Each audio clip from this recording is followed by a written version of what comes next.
Hello friends, welcome back. आज हम इस वीडियो में जो टॉपिक कवर करने जा रहे हैं उनके नाम है पॉइंट ग्रुप, स्पेस ग्रुप और एक क्रिस्टल का स्ट्रक्चर, वो है हेक्सागोनल क्लोज पैक स्ट्रक्चर। तो ये तीनों टॉपिक हम इस वीडियो में कवर करेंगे। तो स्टार्ट करते हैं अपने फर्स्ट टॉपिक से, जो है पॉइंट ग्रुप।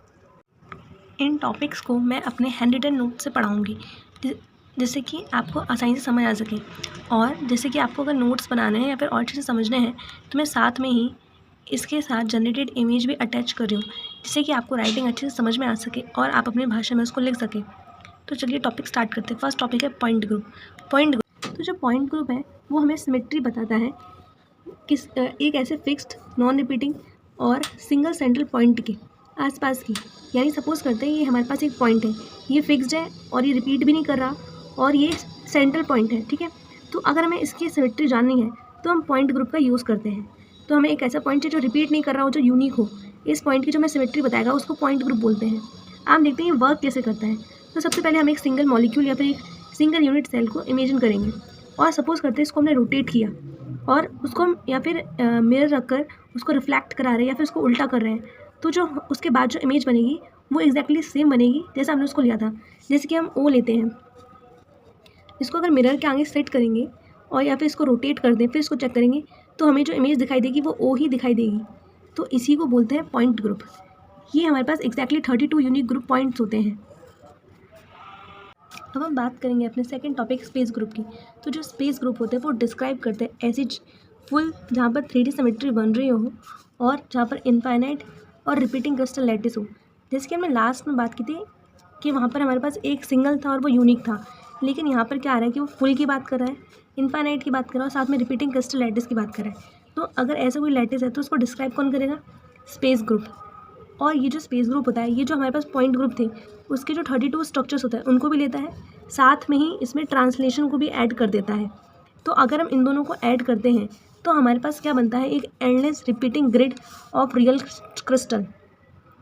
तो ये स्पेस ग्रुप को हम कह सकते हैं कि जो हमारे पास पॉइंट ग्रुप थे 32 उनको ऐड करके और उसमें ट्रांसलेशन ऐड करके ये हमारे पास बनता है स्पेस ग्रुप। और जब हम इनको कनेक्ट कर देते हैं तो हमारे पास एक एंडलेस रिपीटिंग क्रिस्टल आ जाती है। तो जब इनको कंबाइन करते हैं ऑल पॉसिबल पॉइंट ग्रुप्स को ऑल पॉसिबल ब्रेवस लेटर्स के साथ, तो हमें एग्जैक्टली 230 यानी 230 यूनिक स्पेस ग्रुप मिल जाता है। तो ये हो गया हमारा स्पेस ग्रुप। अगर हम इसको दोनों को कंपेयर करें, फेस ग्रुप को और स्पेस ग्रुप को, तो सबसे पहले स्केल की बात करते हैं। एक स्केल में हम इसको मेजर करेंगे तो ये जो है वो सिंगल पॉइंट या फिर मॉलिक्यूल को देखता है फेस ग्रुप, लेकिन जो हमारा स्पेस ग्रुप है वो 3D क्रिस्टल यानी फुल इनफाइनाइट को देखता है। अगर हम मोमेंट की बात करें तो इसमें से हमारे पास रोटेशन या फिर रिफ्लेक्शन होता है, लेकिन इसमें हमारे पास रोटेशन भी होता है, रिफ्लेक्शन भी होता है और साथ में ट्रांसलेशन भी होता है। अगर इसके टोटल नंबर्स की बात करें तो फेस ग्रुप हमारे पास है 32 और जो स्पेस ग्रुप है हमारे पास वो 230। इसमें ये भी याद रखना है कि जो 230 है इसमें ये वाला 32 के फेस ग्रुप इंक्लूडेड है, ये वाले। तो यहाँ पर ये वाला टॉपिक हमारा फिनिश होता है। अब हमारा नेक्स्ट टॉपिक है क्रिस्टल स्ट्रक्चर, जिसमें हम देखेंगे हेक्सागोनल क्लोज पैक्ड स्ट्रक्चर को।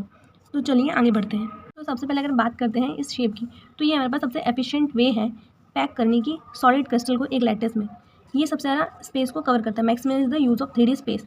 हम बात करते हैं इसमें एटॉमिक लेयर्स हम बनाते कैसे हैं। तो इसका जो पैटर्न होता है वो होता है ए बी का। ये रहा ए बी, हम इसको सो ऑन रिपीट करते जाते हैं। तो इसमें क्या करते हैं कि ए पहले एक लेयर, फिर इसके ऊपर एक लेयर, फिर इसके ऊपर एक लेयर, तो ये ए बी फॉर्म में चलता जाता है। तो सबसे पहले जब लेयर ए बनाते हैं वो एक फ्लैट शीट की तरह बनाते हैं, उसमें हम एटम्स को अरेंज करते जाते हैं टाइटली पैक्ड, एक दूसरे से अटैच करके। अब जब हम इसको एक दूसरे के साथ अटैच करते रहेंगे तो आपको कुछ इस फॉर्म में पैटर्न दिखाई देगा, यानी यहाँ पर ट्रायंगुलर स्पेस थोड़ी रहेगी जो आपको डायग्राम में दिखाई दे रही है। फिर उसके बाद जब ये बन जाएगा फर्स्ट लेयर, उसके ऊपर डालेंगे हम सेकंड लेयर। तो जो सेकंड लेयर होगी उसको हम रखेंगे उसके एटम्स को इस गैप में, जितने भी गैप्स होंगे उनके ऊपर हम सेकंड लेयर के एटम्स को रखते जाएंगे। फिर उसके बाद आएगी हमारी थर्ड लेयर को हम फर्स्ट लेयर यानी जो हमारी फर्स्ट लेयर ए थी उसके एटम्स के एग्जैक्टली उसी के ऊपर रखेंगे। तो ऐसे अगर हम इसको रिपीट करेंगे तो हमारे पास इन्फिनिटी रिपीटिंग पैटर्न आ जाएगा और यही होता है हमारा हेक्सागोनल क्लोज पैक स्ट्रक्चर। अगर इसकी प्रॉपर्टीज़ की बात करते हैं तो इसका कोऑर्डिनेशन नंबर होता है 12, यानी एक जो सिंगल एटम है वो अपने नेबरहुड के 12 एटम से अटैच रहता है। इसकी एटॉमिक पैकिंग फैक्टर की बात करते हैं वो है हमारे पास 0.74, यानी 74% जो क्रिस्टल है वो वॉल्यूम से फिल्ड रहता है और जो 26% है उसमें एम्प्टी स्पेस रहता है। ये सबसे ज़्यादा हाईएस्ट पॉसिबल पैकिंग डेंसिटी है एक स्पेयर की। अगर हम बात करते हैं एटॉमिक पर यूनिट सेल की तो वो है हमारे पास 6, यानी shared boundary leave exactly 6 net atoms inside one full unit cell. यानी जो हमारे पास जो स्ट्रक्चर बन रहे हैं सबके साथ अटैच करते हुए। तो यहाँ पर हमारे पास सिर्फ 6 ऐसे एटम्स हैं जो किसी के साथ अटैच नहीं हो रही है, फिर टच में नहीं है। फिर हमारे पास है the ideal C/A ratio is 1.633। यहाँ पर जो C है वो है यूनिट सेल की हाइट, और यहाँ पर जो A है वो है बेस एज की लेंथ। जब इन दोनों को डिवाइड करते हैं तो हमारे पास आता है 1.633। और इससे एग्जाम्पल की बात करते हैं तो जिंक, मैग्नीशियम, टाइटेनियम और कैडमियम। ये हमारा वीडियो और टॉपिक तीनों यहीं पर ख़त्म होते हैं। हम नेक्स्ट टॉपिक अपने नेक्स्ट वीडियो में कवर करेंगे। Thank you.